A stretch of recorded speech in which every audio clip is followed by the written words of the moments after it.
So aside from reversing moves and walking games,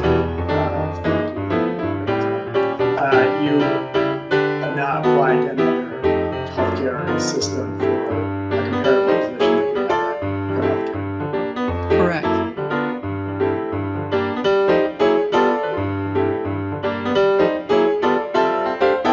At the time, after those couple months after your termination from ProHealth, did you testify that you were aware of a position with Ascension at the St. Mary's Hospital?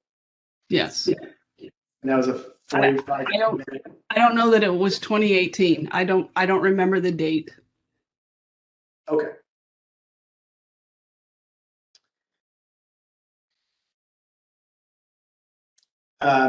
So since you last applied to those two healthcare systems, it's fair to say that you have not been actively looking for a position with the healthcare system, like the type of position you had at ProHealth, right?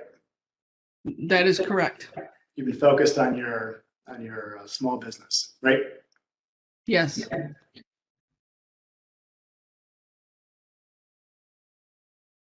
you have any desire to work in a comparable position like the type you worked at ProHealth? It would depend on the position and where right now, I mean, part of the reason I didn't consider applying elsewhere is because I have a lease and I have made a substantial investment in my business and I have built a referral basis. So it would depend on the position, but the same issues. I mean, I don't want to have to commute 2 hours a day. And I don't want to be stuck doing one single thing with one single group of patients. I like the varied nature of seeing different patients. So it sounds like you've been pardon me. That's all right. So it sounds like you've been pretty financially and professionally, emotionally invested in your small business since you formed it in February 2018, correct? Well, since I got an office and started spending money on my own tests in 2019. And what month was that? I believe the lease began in September or October. Okay, so it's your choice to remain self-employed at this point, sitting here today. Well, it would be financially difficult to extricate myself from the situation I have right now. So I would welcome taking on a job that was similar to the job I had before, but there isn't any such position available. Have you looked for one? No. Okay. So you were consulting with Dr. Carrie Kohlenberg's entity, right? Yes. Psychiatric consultants. Correct. I just refer to that as IPC. Yes, everybody does. Glad to join the club. So is it fair to say that the maximum you could collect from these services was dependent on the number of patients you saw? Yes. There was no maximum number of patients you could see while you were consulting with IPC, right? There was no maximum, but I wasn't getting a lot of referrals. And initially I was office sharing with someone who was there part-time. So that would have limited, if there had been more work, the amount of time I could spend in the office. Okay. But Dr. Kohlenberg didn't say, you can only see X amount of patients in our consulting arrangement. No.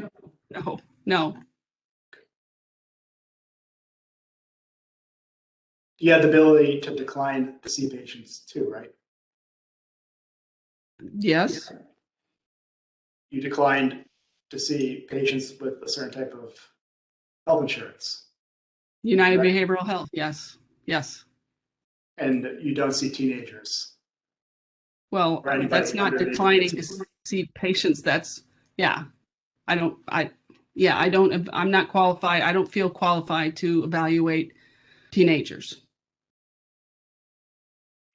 Okay.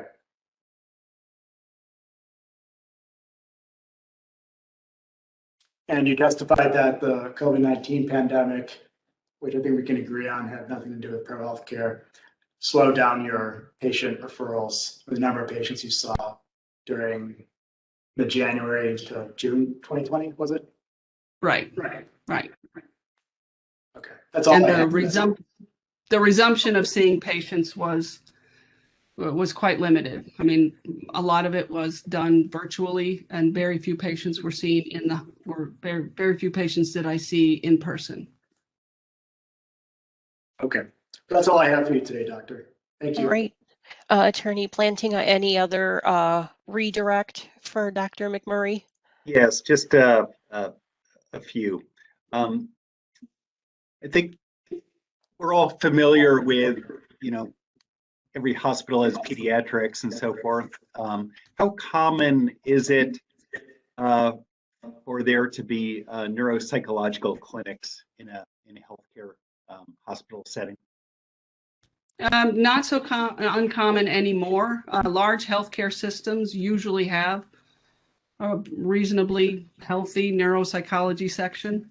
At the time when I joined ProHealth Care, the fact that we at one point had 6 or 7 providers was an unusual situation, given that we were a community-based hospital. In other words, we weren't a large entity. There was teaching that went on there, but relatively speaking, it was microscopic compared to the other large healthcare systems. You described some time ago now about how it was a national search, which eventually brought Evan Schwartz. Why was it necessary to do a national search as opposed to a more regional one? There aren't that many neuropsychologists who are out there in terms of the qualifications that we're looking for. It's a rather specialized field. I don't know the exact numbers, but I do know that around 2007, there was about 7,000 board certified combination between 2 primary certification boards in the country. And so it is the training requirements that are necessary to be eligible for board certification are stringent, and so that's a very small population of people. The training programs are very restrictive in terms of the size of them, so there are many more applicants than there are individuals who get accepted into those training programs. Let me ask. And so, let me ask you this: you indicated that you had applied to a couple. I think you said the VA and was it St. Luke's as well? yes. All right. How many? And at that time, during that time frame, you were, monitoring the openings that were available in the Milwaukee area. Yes. How common was it in that time to have openings come up in neuropsychology? Between the other 3, I mean, between Wheaton Franciscan, now Ascension, and Frederick and Aurora, I would say there was typically, 1 or 2 postings maybe a year, and maybe not, although recently Aurora St. Luke's dramatically expanded their neuropsychology section. And at this point, I don't know how many neuropsychologists are employed with Wheaton Franciscan or Ascension now.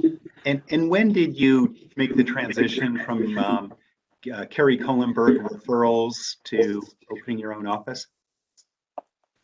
It was a few months after Dr. Kennedy decided that she was going to open a private practice on her own in a different location. There just wasn't any way to make any money. Do you know working what? For Kerry, do you know when the time frame was, though, in terms of month, year? When I started, I did not lease an office until the fall of 2019. Because I had to purchase tests and I had to research offices and I had to get liability insurance and I had to find a medical documentation system and a billing system. There's a lot of moving parts. So Are there did you also, stay, can I interrupt just for a second? Did you stay doing consults with Dr. Carrie Cullenberg until the fall of 2019 then? In a very limited fashion because I could do dementia evaluations. And in fact, actually, we started a dementia clinic at St. Anne's in very similar to the Senior Health Center clinic that only ran once a month though. So it involved he and myself and the social worker at St. Anne's. And we got that accredited with the Wisconsin Alzheimer's Consortium and established that clinic and started working there. But again, that's a relatively small number of patients, a couple, 2 to 3 a month to rely on. And when I could do dementia evals through his office, I would do that. But there were few of those. Okay. in the setting up your own office, do you also have to secure hospital privileges? Well, I never resigned my hospital privileges. So I mean, I am still a member of the medical staff of Waukesha Memorial Hospital and Oconomowoc Memorial Hospital, and still attend the quarterly meetings. I don't see patients in the hospital primarily because I could, but there is no billing bill to do that. In other words, I can't bill for my services for someone who's in the hospital. I've been called a few times to perform consults in the hospital, but I've ultimately declined to do them because it would take quite a bit to get that set up. That's all the questions I have. Thank you. Any recross? Just one question. You did resign from the rehabilitation hospital, correct? Yes, I resigned my privileges from the rehabilitation hospital. Okay. I have nothing more, doctor. Thank you. All right. It sounds like we're done with your questioning then. Do we want to take a little bit of a break? I believe Attorney Planting on your next witness is going to be Julie Jackson. Is that still the case? Yes. Yes. Okay, so want to take a little bit of a break and then are you going to get in touch with her, Attorney Mitchell, or are you the one getting in touch with her to let her know that she needs to connect? She's on call, so I'll give her a call once we take our break. Attorney Plantiga and I had discussed that I would lead with my direct and he would cross-examine. Okay. That's correct. That'll be the order of things for the rest of the witnesses. That was our agreement. Okay, thanks for letting me know that. How long of a break do we want to take? 2:45. Does that work for everybody to come back at 2:45? Sure. Mm-hmm. All Just right. want to make sure Julie has enough time to, prepare herself. And one question, do we anticipate a time that will stop for the day? I was going to ask the two of you that. I don't have anywhere I need to be, but I guess as it gets later on into the night, if we're not going to finish today, I don't think it makes a lot of sense to go, 6, 7 o'clock in the evening, unless you guys think that you're not going to be able to finish tomorrow. So I guess that would be my only concern, is that if we think we're not going to finish, let's get as much as we can get done today. But if you think that all these next witnesses are not going to take as long as Dr. McMurray, whenever you guys think works best. I think we will get done tomorrow. Yeah, let's at least get Julie Jackson done today, and then the rest will be considerably shorter. And do you think she'll be the last one today then, or do you think you'll be able to get someone else besides her today? Jessica Zurcher is also on notice that she's straddling the 2 days as a possibility. So if we work quickly, we could introduce her today. Okay, because I guess my only thought is if we can get through everybody, like I wouldn't want to start with someone today and then have them come back tomorrow unless it's really necessary. So I don't know if I wouldn't want to start with Jessica and then have her still come Right. back tomorrow to finish. So just something to keep in mind. Okay, Okay, thank All you. right, we'll take our break. Thanks. 2:45. All right. Yes. Now that I talked an extra 5 minutes.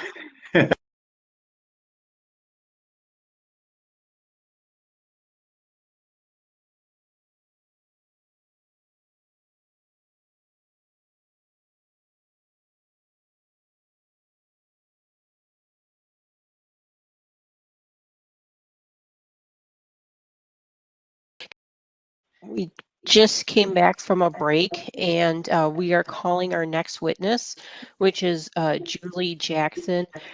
Miss Jackson, I do need to swear you in. If you could raise your right hand. Do you solemnly, sincerely, and truly declare and affirm that the testimony you will give in this matter is the truth, the whole truth, and nothing but the truth? I do. All right. And are you hearing an echo at all? No. Okay. I just want to make sure there was an issue that came up. Do you have anything in front of you, any documents or anything like that you're looking at? No. All right.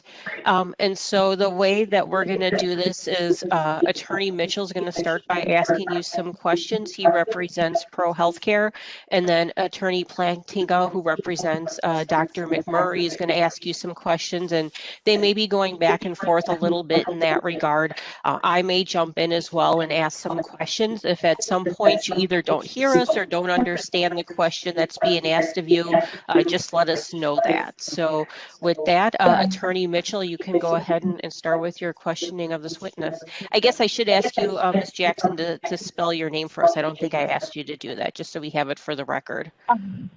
Sure. Julie, Julie, Jackson, Jackson. All right, Attorney Mitchell, you can go ahead. Sure, just one brief housekeeping matter, Judge. If I could move Respondent Exhibit 54, the deposition transcript and its exhibits into the hearing record. Sure. Any objections, Attorney Plantinga? No, other than the part that's in evidence is only the part that was used, though. And that's typically what I do is just receive the part that's actually been used to impeach the witness rather than the entire exhibit, because frankly, I don't need to sit and read an entire deposition transcript when I've had a witness testify for a number of hours today. So that is noted for the record. Thank you for that clarification. And Attorney Mitchell, you can go ahead at this point then. Okay, thank you, Judge. Ms. Jackson, who is your current employer? ProHealth Care. And Ms. Jackson, is there a way to turn your mic up a little bit? You're coming across soft. Or maybe I'll try and put my that's just phone me. with me. Is that better? I'll just peer close into the audio. Or maybe I can just turn on my own speakers.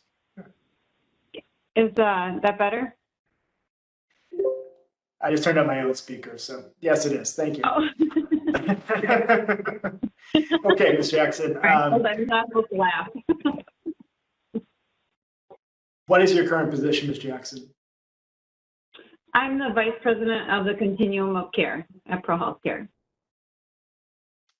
And what do you do in that position? I manage and oversee 3 directors, about 600 and some employees, and many different vast areas of the organization. Okay. When did you start with ProHealth Care? I started in 2008. I was recruited by ProHealth Care to start as a manager of the Heart and Vascular Center in Economowoc. Okay. And can you kind of walk us through your career trajectory with ProHealth Care starting in 2008 to the present? Sure. I started in 2008. I was part of the Heart and Vascular Center for about 1.5 years. The organization went through a reorganization. I was also asking for additional opportunities because I felt like my scope could be widened. And they happened to have a departure of another manager, or I think he was a director actually. And they moved me over into neuroscience, interventional pain, GI, outpatient department, and neuropsychology and senior health services to oversee those programs. And then I moved on, and then in 2012, the current director was leaving and recommended me for the director position of what he had overseen. So I added that to my role and added inpatient therapy services, outpatient therapy services, in addition to all the other areas that I had. And then in December of 2016, I was approached by the CEO and my boss, Ken Price, to take an opportunity as a vice president. And they started me out with vice president operations, and that would have been January of 2017. And then in 2018, they asked me to take on additional responsibility as a vice president. It was sort of a promotion, same title, but a promotion in the sense that it was a significant additional responsibility. And I added a significant number of, added and subtracted a significant number of areas, but ultimately became responsible for more employees and more leaders. Thank you, Ms. Jackson. Can you describe your post-high school educational background? Sure. I started out at UW Eau Claire, going for nursing school. I couldn't afford the tuition, so I switched over to the technical college, and I obtained my nursing degree as a registered nurse. I then worked for quite a few years and went back to school to get my bachelor's at Marian University. I believe I graduated sometime, and I want to say 2008 or so, or 2000, yeah, right around that time, I believe. And then I went on to get my master's, obtain my master's for my nurse practitioner, and graduated from Marian University as well with my master's in nursing. Do you have any clinical expertise in psychology or neuropsychology? I do not. What was your experience with neuropsychology before you started with ProHealth Care in 2008? I hadn't had any experience with neuropsychology before that. And you mentioned taking over the directorship before you were promoted to vice president. Can you just describe generally what you did as the director of all those various sections and departments? My main focus was helping the managers be supportive to them, learn their areas really well, help them with the business sense, the business acumen, if you will, grow those areas, focus on the clinical quality of those areas, and what we can do to meet those meet the needs of the patients and families that we serve. Okay. How many clinicians approximately were there, as you recall, in the neuropsychology department when you started in 2008? I wouldn't have been introduced to neuropsychology until 2010. I started in 2008 at the Heart and Vascular Center. So there was a couple that were already on their way to leaving. There was a bunch of reorg going on. So Dr. McMurray was just about to leave. Dr. Matthew Powell was about to leave, and then Pam McMurray was there. Gina Renkemper, Rebecca Torres, Tech, and front desk personnel, and then Gina Renkemper. I believe okay. After you became director and had oversight of the neuropsych section, did ProHealth Care add any neuropsychologists to the section?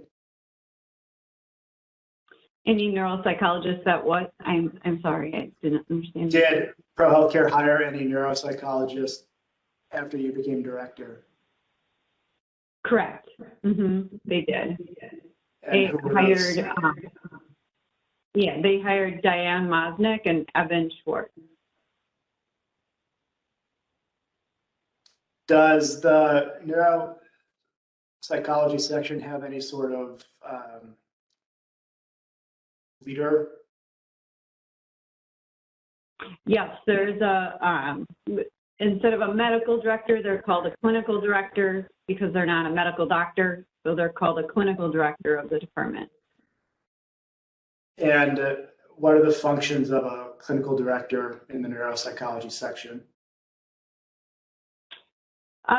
Really to help look at the clinical quality of the department, address any billing concerns, any issues with where the directions of the department is, where we're going, how we're doing things, representing, making sure that the quality is very good of patients we serve.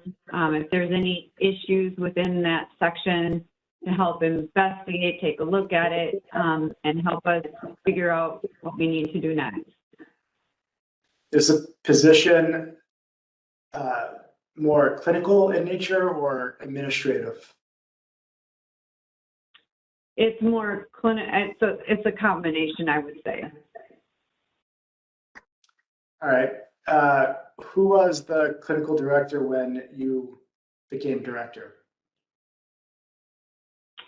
Dr. McMurray had been, and I believe then Matthew Powell had it for a little bit of time, and then Pam McMurray. They had agreed amongst themselves that it would probably end up being a rotating position amongst the group. So Pam McMurray became the next. And for how long was Dr. McMurray the clinical director? She was clinical director until I made a change with her after a couple of interactions and actually a quite extensive investigation into another neuropsychologist that practiced performance and attendance issues and regulatory issues. We had a discussion. She made some derogatory comments to me, and I felt like I needed to go in a different direction. So I made that change in 2013 to go in a different direction. And who did you replace as clinical director? I replaced Dr. McMurray with Evan Schwartz, and that was after actually consultation with Dina Renkemper, Rebecca Torres, to make sure there wasn't any, concerns or issues, and then with Evan himself to make sure he was even interested. You mentioned derogatory comments. What derogatory comments are you talking about? Well, there had been issues with Diane Mosnick. She was hired in January of 2012, and soon within about 5 months, we were having issues with multiple patients, families, schools calling, actually primary care physicians complaining about Diane and her performance. I remember Dr. Wendy Cooper, specifically primary care physician, was complaining about personal emails going back and forth between Diane and patients, and also the timeliness of reports and giving diagnoses over the phone. Just multiple issues, but the main issues that I had gone to Pam McMurray about regarding Diane Mosnick was billing concerns, not billing. 13 patients didn't have any bills charged, and then when they did, they had them on the wrong day, saying they were here one day when we could look on the schedule. There's no way that patient and family were there that day. So it was quite an extensive investigation. I had to have compliance, risk, our own ProHealth care attorney, HR, and involved, and we met with Diane, presented her all the evidence, and she couldn't she didn't have anything that she could prove that to the contrary. And the attendance was a significant concern as well. She had had 8 occurrences within less than a year of times where she was gone. So it created significant challenges when you have patients and families on your schedule relying on you, and they need these. They are in crisis mode with their loved ones, and they need you. So it became a significant issue, and I just felt like Pam wasn't willing to address it, and she had stated so that she didn't think that anything was an issue really when it came to those things. So what role did Dr. McMurray play as clinical director in the investigation into Diane Mosnick? I would go to her with the concern. She felt like she didn't think the attendance was an issue. And provide Pam McMurray the policy, even though I think anybody would think that 8 times being sick within less than a year is probably excessive, starting to be excessive at least. And so we went through all of those things when we had a dialogue about, Diane now claiming that she had been in a car accident, and after she had been in, multiple attempts to coaching and things like that. Pam's reply to me was, it happened. I mean, she just didn't. She dismissed anything when it came to Diane Mosnick, and I felt that she was a little deceitful when Diane was hired, not divulging that they had such a significant friendship in past. And when we hired Diane, I didn't think that Pam was being objective in her helping me look into things. In fact, I felt like she was not helping me at all. And so I had to start enlisting in other people to help me when I had significant concerns coming from Linda Porter, from Judy Basic, who was the clerical staff, and others. Did Dr. McMurray's involvement or lack thereof in the investigation into Dr. Mosnick lead at all to your decision to replace her as clinical director with Dr. Evan Schwartz? I had extensive conversations with Pam about my concerns and about Diane.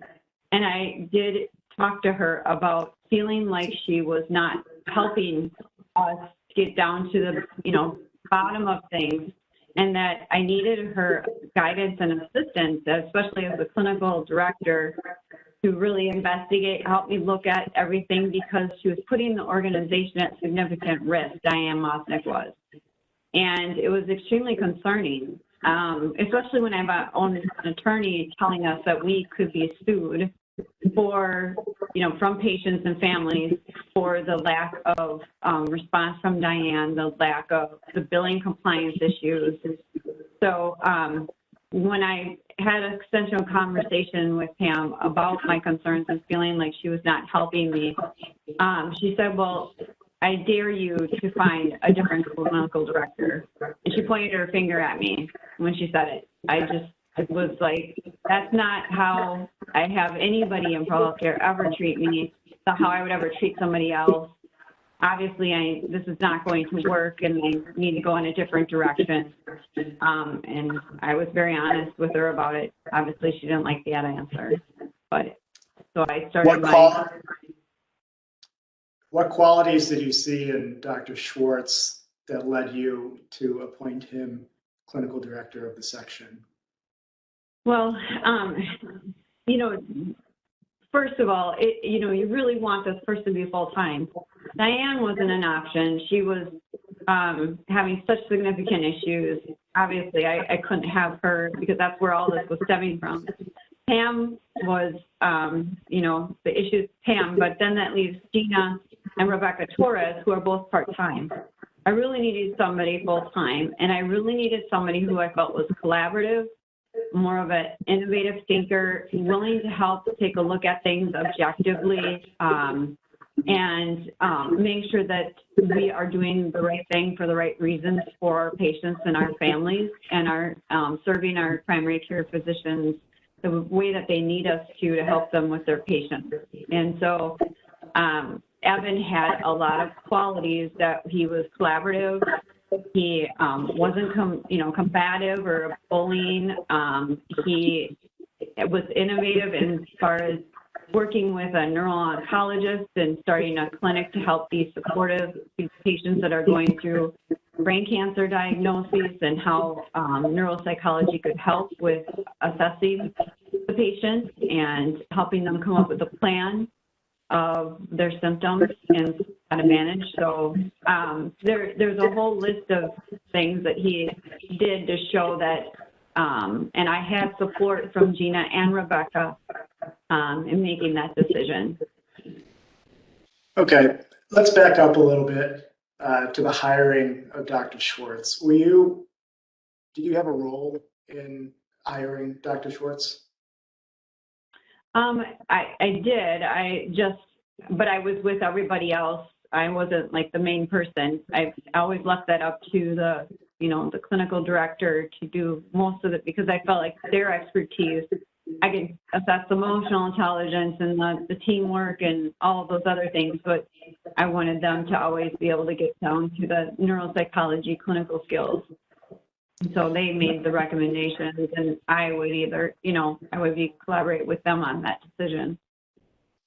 Did anybody at the time of Dr. Schwartz's hiring, did anybody raise any red flags to you about hiring him as a neuropsychologist? No. Any concerns? I'm sorry? Any concerns about hiring Dr. Schwartz? No. As director, did you impose any requirement that the new hire be a board certified neuropsychologist? No. Rebecca Torres was not board certified, and neither was Diane Mosnick. Was board certification for Dr. Schwartz a condition of his employment? No. For example, was there any understanding between ProHealth Care and Dr. Schwartz that if he didn't obtain his board certification by a certain date or time, that he would lose his job? No. At the time, to your knowledge, did ProHealth Care have any policy that new neuropsychologists or psychologists had to be board certified? No. Okay. So in your position as manager, later director, did you have any involvement in taking disciplinary actions? I did. I worked very closely with HR on, multitude of issues, but yes. Okay, so you worked with HR on HR issues, is that your testimony? Correct. Did you play any role in assessing or disciplining clinicians for clinical complaints, clinical concerns? No, I would help with making sure that if somebody brought to me a patient family complaint, but then I enlisted the clinical director to help take a look and help me investigate to figure out if valid concerns. Do we have an issue where we need to look further, or are we able to address it within the department? If there was a clinical matter that needed a referral, was there a certain department or office that handled clinical matters, clinical concerns? Yes. So that would be the medical staff office. Okay.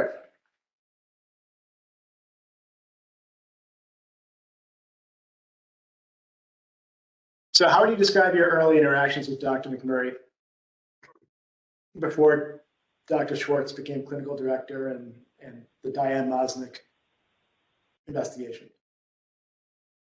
So up until Diane was hired in 2013, Dr. McMurray and I, we got along well. I never had any indication that there was an issue. I didn't always think that she was always respectful to everybody, that she, she treated everybody, in my perception, from comments that she makes and made, she would say things that would indicate that she felt that, she was at a higher level than other people, that, certain people, providers especially, if they were billing providers, they, were on some sort of different pedestal or ladder than the rest of us, or however you want to say that. But other than that, positive. I tried to do everything possible as the manager at that time to make things as best as we possibly can and help investigate anything she needed and focus on what we can do to make the department better. So what, in your view, caused your interactions with Dr. McMurray to sour? As soon as I started addressing, so Diane started in 2013, and as soon as Diane started, in my opinion, going off the rails, if you will, with the clinical, so many patient complaints within 5 to 6 months of being hired, that became a significant concern for all of us. And then going to her and keep asking her to help look into things, and her being extremely dismissive, led to then us to start to, she was very upset and didn't want Diane dressed at all.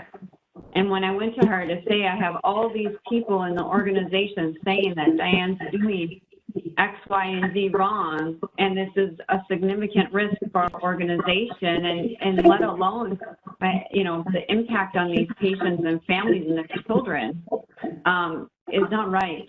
And I felt that Pam was very dismissive to me and unwilling to look into things. In your view, how did Dr. McMurray react to being replaced as clinical director by Dr. Schwartz? She was furious. I mean, in my opinion, it impacted her financially, which I took that decision very seriously. I didn't make it on a whim. I contemplated everything. I spoke to both my boss, my immediate boss, John May, and I spoke to Ken Price at length. I discussed the implications of this, that I knew that this would be embarrassing to Pam, and I was concerned about that and how we could move forward. But I definitely needed Diane Mosnick addressed, and I needed somebody who was going to move the department forward in a positive manner and treat people with collaboration and respect. And I didn't have any more confidence in Pam's leadership skills. She wasn't being objective and taking friendship out of her review when she was being a leader. And I had not seen that behavior before until the situation with Diane. Based on your observations, did Dr. McMurray's being replaced, did that manifest in any negative interactions between you two or between Dr. McMurray and Dr. Schwartz that you witnessed? Yes, she figured out that, Evan had to have helped me figure out what was going on with Diane, because I wouldn't have had that expertise of, and I didn't have the access to, and I don't access patient records unless I absolutely would have to do that. And so I relied on him working with the clerical staff, and then Linda Porter, who was the coordinator, to help investigate and figure out what was going on with all these patient records. And then I had compliance and billing take a look at it too. But once she knew that Evan did that, she started giving him the silent treatment. She was very angry that he even agreed to be the clinical director. She felt like that was, disloyal, probably in some sort of sense, I guess. But he did the right thing for the right reasons, and that's what I was looking for. So at or around the time that you replaced Dr. McMurray with Dr. Schwartz as clinical director, did Dr. McMurray raise any issues with you? So I'm talking about the fall of 2013. Raise any issues with you related to Dr. Schwartz's clinical competency or his quality of care? No, not at the time. She said he was just junior to her in experience and things like that. And that's not a concern of mine. If I find that somebody has leadership qualities, I'm going to do everything possible to help them be successful in that and enhance them and coach them and help them. I want them to be just as successful as anybody. And so I didn't have any concerns that she was raising about him not being, as experienced as her. A lot of people start out in leadership and they don't have as much experience as other people or the expertise. Okay. Judge, if we could respond in exhibit number 6 up, please.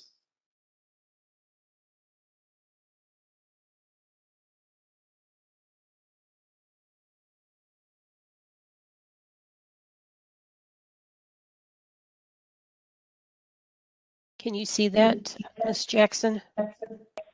Yes, I can. Thank you. If the judge could kindly scroll down, do you recognize this email chain, Ms. Jackson? Correct. I do. Okay. Speaking specifically to the August 1st, 2013 email, which Dr. McMurray sent to you, your boss, Ken Price, Sue Oliver, and Jim Gardner. Can you generally describe your interpretation of what Dr. McMurray is saying in this email? She is basically saying that I replaced her with Evan Schwartz as the clinical director and that she was surprised and taken aback by it. And then she not only stated that I replaced her with somebody that was the most junior and also the only male member, which was irrelevant. And so but she did not, she made reference to clinical concerns that she could never provide that she had stated before this time period. Judge, can you scroll down just a little bit? Thank you. Ms. Jackson, can you point to anywhere in this email where you interpreted Dr. McMurray as raising a concern about Dr. Schwartz's clinical competency? I don't see anything. Oh, feel free to take your time. She actually says that Evan is bright and talented, and he's already proved himself to be an innovative thinker, valuable addition to our practice. And she made the assumption, and people were too afraid to tell her, that they also were involved in the decision, and they were more than okay with, appointing Evan to be the clinical director. And actually, Gina Renkepper acknowledged that she's part-time and acknowledged that she didn't want any part of it. I think she, was concerned about what was going on with Pam. Based on your reading of this email, what do you interpret Dr. McMurray's chief complaint to be? That I appointed Evan instead of her, that she is only talking about Diane Mosnick's attendance, but I have, multiple emails I sent to her about concerns about Diane, And then when she says that the untimely documentation with Mosnick have been resolved, they were not at all. We had more providers come forward, more patients and families complain. And so those are not true, that they have been resolved at all. In fact, it was still continuing to be a concern. Judge, could you scroll up to the top of this exhibit, please?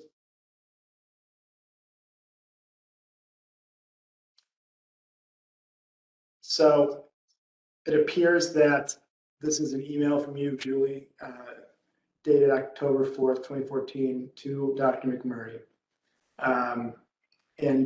You write, Dr. McMurray forwarded the August 1st, 2013 email to you, and you write, I do have and fully remember this email. I informed you I was unaware of any clinical or practice concerns you had.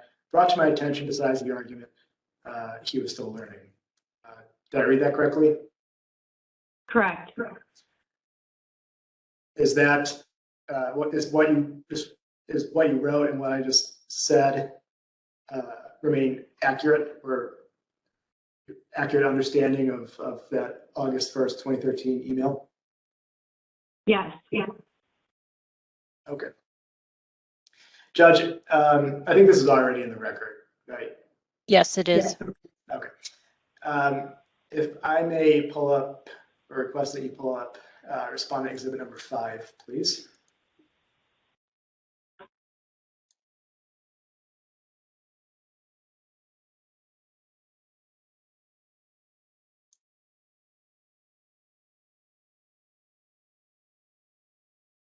Okay, thank you. Ms. Jackson, are you familiar with this document? Yes. Can you explain what this document is and the context surrounding this document? Yes. I worked with Sue Oliver in HR, and she had worked with Ildiko, and we had a discussion that they felt that the email and the way that she had been, her behaviors and how she was treating Evan was a form of bullying. And so this is a meeting we had with her to inform her and coach her. This is not behavior that we support in ProHealth care, and we needed her to correct her behavior. If I may just interrupt, Ms. Jackson, Sue Oliver, are you referring to the human resources professional? Correct. And Ildiko, are you referring to Ildiko Huberts, also of human resources? Correct. Okay. Continue. We met with her, and yeah, that was all I had to say.